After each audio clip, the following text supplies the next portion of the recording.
মিলাদ শব্দের আবিধানিক অর্থ হচ্ছে জন্ম কিংবা মৃত্যু।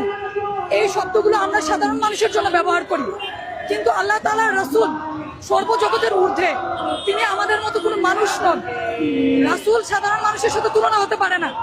আল্লাহ তাআলা কুরআনুল কারীমের কোথাও আল্লাহ রাসূলের শানে জন্ম মৃত্যু শব্দ ব্যবহার করেন নাই। আল্লাহ রাসূলকে আল্লাহ রাসূল হিসেবে সম্বোধন করেছেন। আর ঈদ আজম, ঈদ মানে আনন্দ খুশি, আজম মানে সর্বোচ্চ। তানাদের প্রিয় নবীর শুভ আগমন শুধু ঈদ নয়, এটা সর্বোচ্চ ঈদ, সকল ঈদের সেরা ঈদ। ঠিক তেমনি ভাবে তানাদের প্রিয় নবীর শুভ আগমন কেবল রহমত, কেবল নিয়ামত নয়, সমগ্র মানব মণ্ডলীর জন্য সর্বোচ্চ রহমত প্রাপ্তি। সেই রহমতের শুকরিয়া কেবল শুকরিয়া নয়, শুকরিয়া আজম। তাই প্রাণাদিক প্রিয় নবীর শুভ আগমনের জন্য কোনো অপব্যাখ্যা যেন বাতিলরা করতে না পারে, সেজন্য আমরা ঈদ আজম শব্দ ব্যবহার করেছি, যেটার ঊর্ধ্বে আর কোনো শব্দ ব্যবহার হতে পারে না। প্রাণাদিক প্রিয় নবীর শানে বাতিলরা যেন বেয়াদবি করতে না পারে, এর জন্য আমরা সর্বোচ্চ তাজিম, সর্বোচ্চ শানের শব্দ ঈদ আজম। ঈদ মানে আনন্দ, আজম মানে সর্বোচ্চ খুশি। এবং ঈদ আজমের লক্ষ্য উদ্দেশ্যের সাথে আমাদেরকে ঈদ আজম পালন করতে হবে। কেবল আনুষ্ঠানিকতার মধ্যে ঈদ আজম সীমাবদ্ধ নয়, কেবল দিবসের মধ্যে ঈদ আজম সীমাবদ্ধ নয়। ঈদ আজমের মূল লক্ষ্য মানবতার দুনিয়া কায়েম করা, সব মানুষকে আল্লাহ তাআলার সাথে যুক্ত করা। তাদের প্রিয় নবীর মধ্য দিয়ে মানুষ আল্লাহ তাআলার হবে, সেই শিক্ষা ঈদ আজমের মূল মিশন। এবং সেই মিশনের সাথে যুক্ত করার জন্য আজকের দুনিয়াতে কাজ করে যাচ্ছে বিশ্ব সুন্নি আন্দোলন, বিশ্ব ইনসানিয়ত বিপ্লব।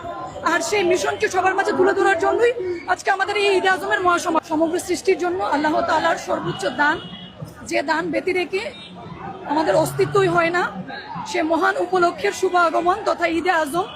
মুসলিম মিল্লাতের মহান ইমাম আল্লামা ইমাম হায়াত আলাইহি রাহমা প্রাণাদিক প্রিয় নবীর শুভ আগমনকে ঈদে আজম হিসেবে ঘোষণা করেছেন, যা অন্য কোনো সাধারণ শব্দে প্রকাশ করা যায় না।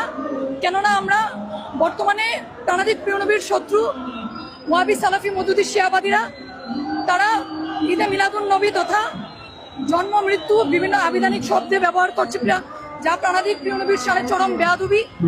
আল্লাহ তাআলা সূরা আন-নূরের 63 নম্বর আয়াতে ইরশাদ করেছেন, আমার মহান রাসূলের শানে জন্ম মৃত্যু ইত্যাদি সাধারণ শব্দ ব্যবহার করবে না।